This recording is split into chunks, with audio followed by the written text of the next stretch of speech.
மேற்கு தொடர்ச்சி மலைப்பகுதியில் பெய்த கனமழையால் தேனி மாவட்டம் மேகமலை அருவியில் தொடர்ந்து 2வது நாளாக வெள்ளப்பெருக்கு ஏற்பட்டுள்ளது. இதன் காரணமாக அருவியில் குளிக்க சுற்றுலா பயணிகளுக்கு வனத்துறை தடை விதித்துள்ளது. ஆர்வத்தோடு வந்த சுற்றுலா பயணிகள் ஏமாற்றத்துடன் திரும்பும் நிலை ஏற்பட்டுள்ளது. வனத்துறையினர் தீவிர பாதுகாப்பு பணியில் ஈடுபட்டுள்ளனர்.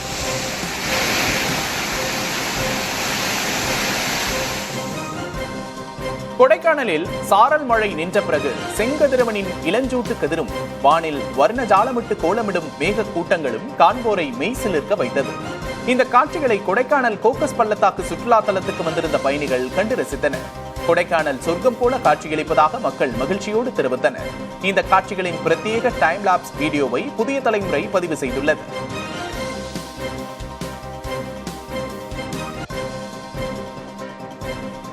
காவிரிப்படுகை மாவட்டங்களில் இந்த ஆண்டு குறுவை சாகுபடியில் இலக்கை தாண்டி புதிய சாதனை படைக்கப்பட்டுள்ளது. தஞ்சை உள்ளிட்ட மாவட்டங்களில் இந்த ஆண்டு குறுவை நெல் சாகுபடி 1,93,800 ஏக்கரில் மேற்கொள்ளப்பட்டுள்ளது.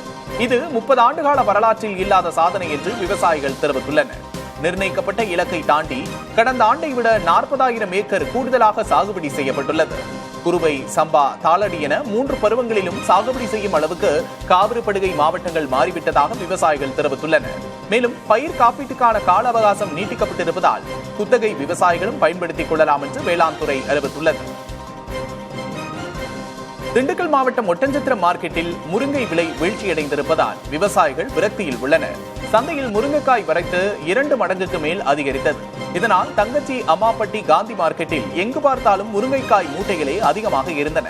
வரத்து அதிகரித்திருந்த நிலையிலும் வியாபாரிகள் வழக்கமான அளவுக்கே கொள்முதல் செய்ததால் முருங்கைக்காய் விலை படுவீழ்ச்சி அடைந்தது. ஒரு வாரத்திற்கு முன்பு கிலோ 15 ரூபாய்க்கு விற்ற முருங்கைக்காய் தற்போது 8 ரூபாய்க்கு மட்டுமே விற்பனையானது. இந்த விலை முருங்கைக்காயை செடிகளில் இருந்து பறித்தெடுக்கும் கூலிக்கு கூட கட்டுப்படியாகாது என்பதால் விவசாயிகள் விரக்தி அடைந்துள்ளனர். இந்த விலை இன்னும் 1 வாரத்துக்கு மேல் நீடிக்கும் என்றும் முகூர்த்த நாட்கள் தொடங்கிய பின்னர் விலை அதிகரிக்க வாய்ப்பிருப்பதாகவும் வியாபாரிகள் தெரிவிக்கின்றனர். புதுச்சேரி நெல்லித்தோப்பு பகுதியில் உள்ள பிரசித்தி பெற்ற புனித விண்ணீர்ப்பு அன்னை ஆலயத்தின் 174வது ஆண்டு பெருவிழா குடியேற்றத்தோடு தொடங்கியது. சிறப்பு திருப்பலிக்கு பின்பு அன்னையின் கொடி ஊர்வலமாக ஆலய வளாகத்துக்கு கொண்டுவரப்பட்டு ஏற்றப்பட்டது. திரளான கிறிஸ்தவர்கள் இந்த நிகழ்ச்சியில் பங்கேற்றனர்.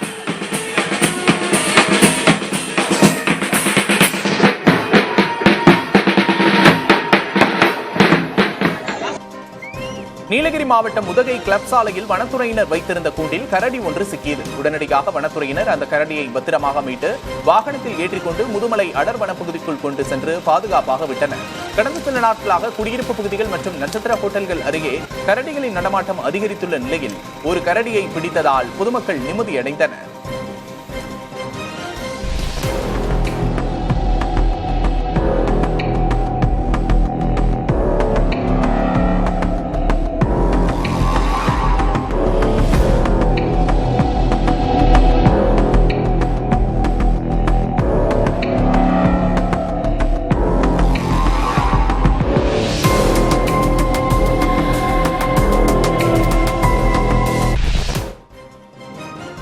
இலங்கை கடற்படையினரால் இருவேறு இடங்களில் ராமநாதபுரம் மாவட்ட மீனவர்கள் 14 பேர் கைது செய்யப்பட்டுள்ளனர்.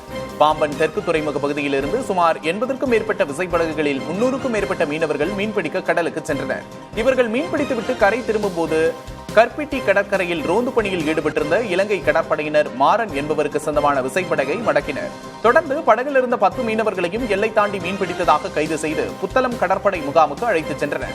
இதேபோன்று திருப்பாலைக்குடி மீன்பிடி துறைமுகத்திலிருந்து மீன்பிடிக்க சென்ற நாட்டுப்படகு மீனவர்கள் 4 பேர் கச்சத்தீவு அருகே இலங்கை கடற்படையால் கைது செய்யப்பட்டனர்.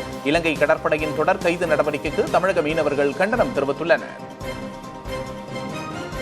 உண்மையிலே வாழ்க்கையே ரொம்ப வாழ்க்கையே முடிஞ்சு போச்சு சொல்கிற மாதிரி மீனவர்கள் இதெல்லாம் இருக்குது. அதனால் மத்திய மாநில அரசுகள் இந்த சட்டத்தை மாற்றி மீனவர்களெல்லாம் பொழப்புக்காக போகிறவங்கள எல்லை தாண்டி மீன் வந்தாக்கி அதுக்குன்னு பல்நாட்டினுடைய சட்டம் இருக்குது. அதே மாதிரி சிறையில் வச்சா ஒரு 10 நாள் இருந்தால் விடுதலை செஞ்சால் மீனவர்களுக்கு நல்லா இருக்குங்கிறது மீனவருடைய மக்கள் நீண்ட காலமாக ஒரு எண்ணமாக இருக்குது. சென்னையை அடுத்த மீஞ்சூர் ரயில் நிலையம் அருகே ரயில்வே கேட் நீண்ட நேரமாக திறக்கவில்லை என்று கூறி பொதுமக்கள் ரயில் மறியலில் ஈடுபட்டனர். சென்னை கும்மிடிப்பூண்டி ரயில் மார்க்கத்தில் மீஞ்சூர் ரயில் நிலையம் அருகே ரயில்வே மேம்பாலம் கட்டுமான பணிகள் ஆமை வேகத்தில் நடைபெற்று வருகின்றன. இந்நிலையில் ரயில்வே கேட் நீண்ட நேரமாக திறக்கவில்லை என்று கூறி பொதுமக்கள் போராட்டம் செய்ததால் ரயில் சேவை பாதிக்கப்பட்டது. ரயில்வே அதிகாரிகளும் காவல்துறையினரும் பேச்சுவார்த்தை நடத்தி ரயில்வே கேட் திறக்கப்பட்டதை தொடர்ந்து போராட்டத்தில் ஈடுபட்ட மக்கள் கலைந்து சென்றனர்.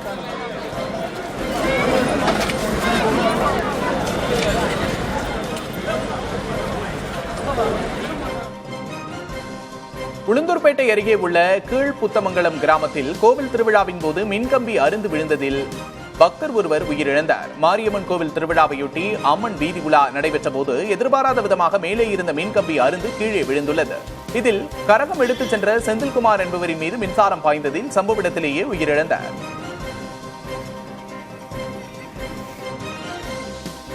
ஆண்டிப்பட்டி பேரூராட்சி தலைவர் மீதான நம்பிக்கையில்லா தீர்மானத்திற்கான ரகசிய வாக்கெடுப்பு வரும் 22ஆம் தேதி நடைபெறுகிறது. ஆண்டிப்பட்டி பேரூராட்சி தலைவராக திமுகவை சேர்ந்த பொன் சந்திரகலா பதவி வகித்து வருகிறார். இவர் தன்னிச்சையாக செயல்பட்டு வருவதாக குற்றம் சாட்டி திமுக, அதிமுக உட்பட 15 கவுன்சிலர்கள் கடந்த சில நாட்களுக்கு முன்பு பேரூராட்சி தலைவர் மீது நம்பிக்கையில்லா தீர்மானம் கொண்டு வருமாறு தேனி மாவட்ட ஆட்சியரிடம் கடிதம் கொடுத்தனர். இதுகுறித்து உரிய நடவடிக்கை எடுக்கப்படாத நிலையில் கவுன்சிலர்கள் நீதிமன்றத்தில் வழக்கு தொடுத்தனர்.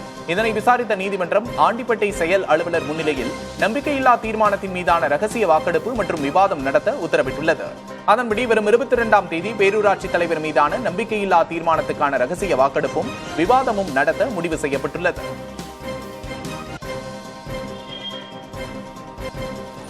சிவகங்கை மாவட்டம் காரைக்குடி அருகே உள்ள கோட்டையூர் மற்றும் வேலங்குடி கிராம மக்கள் தங்களது பாரம்பரியத்தை நிலைநாட்டும் வகையில் 180 ஆண்டுகளுக்கும் மேலாக மாட்டு வண்டிகளில் சென்று குலதெய்வ வழிபாடு செய்து வருகின்றனர். அழகர் மலைக்கு செல்லும் இந்த வழிபாட்டுக்காக 25க்கும் மேற்பட்ட மாட்டு வண்டிகளில் குடும்பமாக அவர்கள் பயணம் செய்கிறார்கள். பிள்ளையார்பட்டி மற்றும் திருப்பத்தூர் வழியாக செல்லும் இவர்களின் பயணம் நவீன வாகன போக்குவரத்துக்கு மத்தியில் ஒரு பாரம்பரிய நிகழ்வாக திகழ்கிறது. நாளை அழகர் கோவிலை அடைந்து பெருமாளை வழிபட்ட பின்னர் 18ஆம் படி கருப்பசாமிக்கு கிடா வெட்டி அன்னதானம் வழங்குகிறார்கள். இது தலைமுறையாக தொடரும் ஒரு பாரம்பரிய பயணம் என்று கூறுகின்றனர். அனைத்து துறைகளிலும் செயற்கை நுண்ணறிவு தொழில்நுட்பம் ஆதிக்கம் செலுத்தி வரும் நிலையில் அதற்கான வேலை வாய்ப்பை உருவாக்க பல்வேறு இடங்களில் பயிற்சி வழங்கப்பட்டு வருகின்றது. அதன்படி தமிழக அரசின் தொழில் முனைவோர் மேம்பாடு மற்றும் புத்தாக்க நிறுவனத்தின் ஒரு நாள் பயிற்சி வகுப்பு நடைபெறுகிறது. தொழில் முனைவோருக்காக சாட் ஜிபிடி என்ற தலைப்பில் வருகின்ற 9ஆம் தேதி பயிற்சி நடைபெற உள்ளது.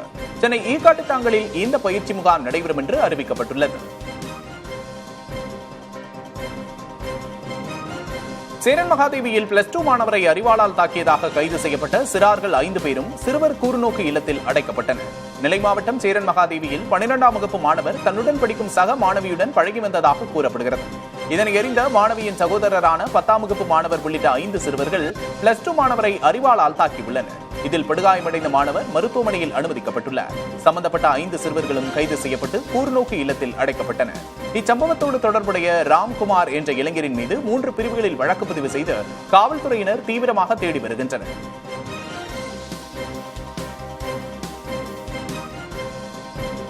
கோவையில் 11 நாட்களே ஆன பச்சிளம் குழந்தையை விற்க முயன்ற பெண் கைது செய்யப்பட்டுள்ளார். பிரகாஷ் மற்றும் விஜயசாந்தி தம்பதியருக்கு கடந்த மாதம் பெண் குழந்தை பிறந்தது. ஆனந்தி சிந்து என்பவர் கடந்த 4ஆம் தேதி அன்று இந்த குழந்தையை பெற்றுக் கொண்டதாக கூறப்படுகிறது.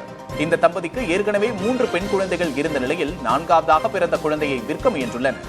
திருப்பூர் அருகே ஆனந்தி சிந்து குழந்தையை விற்க முயன்ற போது குழந்தைகள் நல உதவி எண் 1098க்கு தகவல் கிடைத்துள்ளது. இதனையடுத்து கோவை காவல்துறையினர் திருப்பூருக்கு சென்று குழந்தையை மீட்டதோடு ஆனந்தி சிந்துவை கைது செய்து விசாரணை நடத்தினர். குழந்தையை விற்ற தம்பதியை தேடி வருகின்றனர்.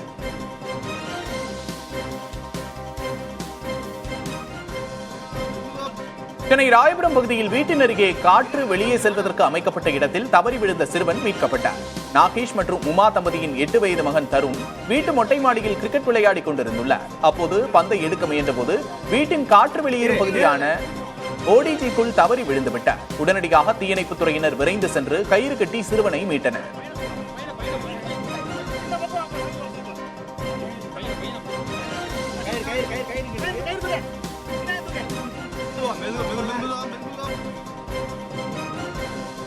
இந்தியாவிலேயே பொருளாதாரத்தில் அதிவேகமாக வளரும் மாநிலமாக தமிழ்நாடு உள்ளதாக தொழில்துறை அமைச்சர் TRV ராஜா தெரிவித்துள்ளார்.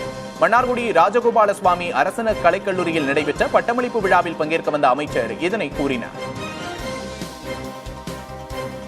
தலைவர் பேசும்போது நமது முதலமைச்சர் அவர்கள் பேசும்பொழுது தமிழ்நாட்டு இரட்டை இலக்க வளர்ச்சியை தொடும், அதை நாங்கள் உறுதி செய்வோம் என்று கூறினார். 10 ஆண்டுகளில் உறுதி செய்யப்படும் என்று கூறினார். ஆனால் இன்று 4 ஆண்டுகளேயே அது அந்த சாத்தியமாகி இருக்கிறது. அதற்கு முழுமுதல் காரணம் மாண்புமிகு திராவிட நாயகன் அவர்களின் அற்புதமான செயல்பாடு. தமிழக கூட்டுறவு வங்கிகள் மற்றும் சங்கங்களில் காலியாக உள்ள 2000 உதவியாளர் பணியிடங்களை நிரப்ப புதிய அறிவிப்பு வெளியிடப்பட்டுள்ளது. பதிவாளர் நந்தகுமார் அனுப்பியுள்ள சுற்றறிக்கையில் ஆகஸ்ட் 29ஆம் தேதிக்குள் www.trpkpm.in என்ற இணையதளம் மூலமாக விண்ணப்பிக்கலாம் என்று தெரிவிக்கப்பட்டுள்ளது. அதன் பின்னர் எழுத்துத் தேர்வு, நேர்காணல் நடத்தப்பட்டு இறுதி முடிவுகள் நவம்பர் 15ஆம் தேதி வெளியிடப்படும் என்றும் தெரிவிக்கப்பட்டுள்ளது. கோவை மாவட்டம் வால்பாறை நகராட்சியில் தற்காலிக ஒப்பந்த தூய்மை பணியாளர்கள் மீண்டும் வேலை புறக்கணிப்பு போராட்டத்தில் ஈடுபட்டுள்ளனர். 4 ஆண்டுகளாக பணியாற்றும் 48 பணியாளர்களுக்கு தினக்கூலி 450 ரூபாய் வழங்கப்படுகிறது. இந்நிலையில் உதகை போன்ற மலைப்பகுதிகளைப் போலவே 700 ரூபாய் சம்பளம் வழங்க வேண்டும் என்று வலியுறுத்துகின்றனர். நகராட்சி ஆணையர் மற்றும் ஒப்பந்ததாரர்களும் பேச்சுவார்த்தை நடத்துவார்கள் என்று வாக்குறுதி வழங்கப்பட்ட நிலையில் தங்களிடம் எந்த அதிகாரிகளும் பேசவில்லை என்று கூறி போராட்டத்தில் ஈடுபட்டுள்ளனர். தஞ்சாவூர் மாவட்டம் திருக்கானூர்பட்டியில் உள்ள மறுவாழ்வு மையத்தில் இருந்த 15 வயது சிறுவன் உயிரை மாய்த்துக் கொண்ட சம்பவம் அதிர்ச்சியை ஏற்படுத்தியுள்ளது. கும்பகோணத்தைச் சேர்ந்த உசைன் என்ற சிறுவன் சிறுவர்கள் பராமரிப்பு இல்லத்தில் இருந்தபோது ஒரு கார் கண்ணாடியை உடைத்து பொருட்களை திருட முயற்சித்ததாக கூறப்படுகிறது. இதனையடுத்து குழந்தைகள் நல வாரியத்தால் திருக்கானூர்பட்டி மறுவாழ்வு மையத்தில் சேர்க்கப்பட்ட அவர் தற்கொலை செய்து கொண்டிருக்கிறார். காவல்துறையினர் உடலை மீட்டு விசாரித்து வருகின்றனர்.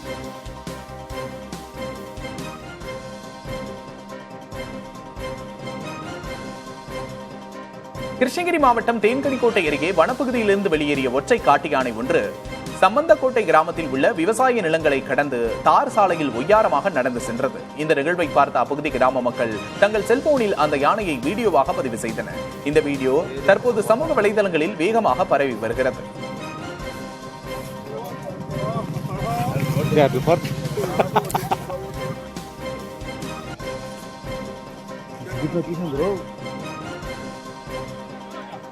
சீர்காழி அருகே முடவன் வாய்க்கால் பாலப்பணிகள் 10 மாதங்களை கடந்து முடிவடையாததால் பள்ளி மாணவர்கள் ஆபத்தான முறையில் கடந்து செல்லும் அவலம் நிலவுகிறது.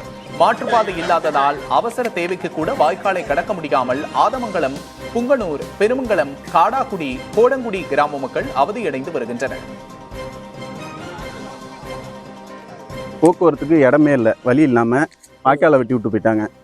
பசங்க எல்லாம் வாய்க்கால்லேருந்து தூக்கி அந்தாண்ட தான் போயிட்டு இருக்காங்க, வாய்க்கால்லேயே இறங்கி போகிறாங்க.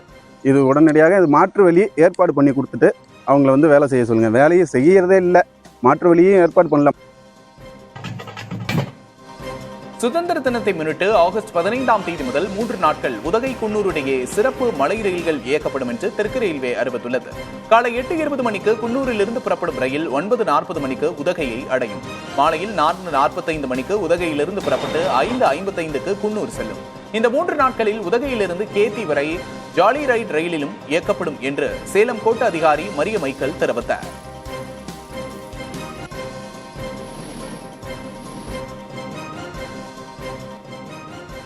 தமிழ்நாடு பகுஜன் சமாஜ் கட்சித் தலைவர் ஆம்ஸ்ட்ராங் கொலை வழக்கில் கைது செய்யப்பட்ட 17 பேர் மீதான குண்டர் சட்டத்தை சென்னை உயர்நீதிமன்றம் ரத்து செய்து உத்தரவிட்டது. பகுஜன் சமாஜ் கட்சியின் மாநில தலைவராக இருந்து வந்த ஆம்ஸ்ட்ராங் கடந்த ஆண்டு கொலை செய்யப்பட்டார். இந்த வழக்கில் 27 பேரை கைது செய்த காவல்துறை 26 பேரின் மீது குண்டர் சட்டத்தில் வழக்கு பதிவு செய்தது. இவர்களில் 17 பேர் குண்டர் சட்டத்திலிருந்து விடுவிக்க கோரி சென்னை உயர்நீதிமன்றத்தில் மனு தாக்கல் செய்தனர். கைதுக்கும் குண்டர் சட்ட உத்தரவுக்கும் இடையே காலதாமதம் ஏற்பட்டதாகவும் இயந்திரத்தனமாக உத்தரவு பிறப்பிக்கப்பட்டதாகவும் மனுதாரர் தரப்பு வாதத்தை ஏற்று நீதிமன்றம் இந்த தீர்ப்பை வழங்கியுள்ளது.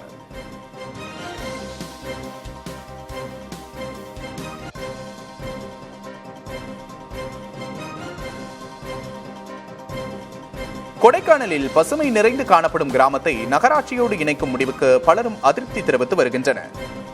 பெரும்பள்ளம் கிராமத்தைச் சேர்ந்த நகராட்சியோடு இணைக்கும் அரசின் முடிவால் இப்பகுதி இன்னும் 20 ஆண்டுகளில் கான்கிரீட் காடாக மாறக்கூடும் என்றும் சூழலியல் ஆர்வலர்கள் கவலை தெரிவிக்கிறார்கள். புல்வெளிகளும் சதுப்பு நிலங்களும் நிறைந்த இப்பகுதி காட்டெருமைகளின் வாழ்விடமாக உள்ளது. நகராட்சியோடு இணைக்கப்படும் போது விலங்குகள் அழியக்கூடும் என்பதால் இந்த முடிவை அரசு மறுபரிசீலனை செய்ய வேண்டும் என்று பொதுமக்கள் கோரிக்கை விடுத்துள்ளனர்.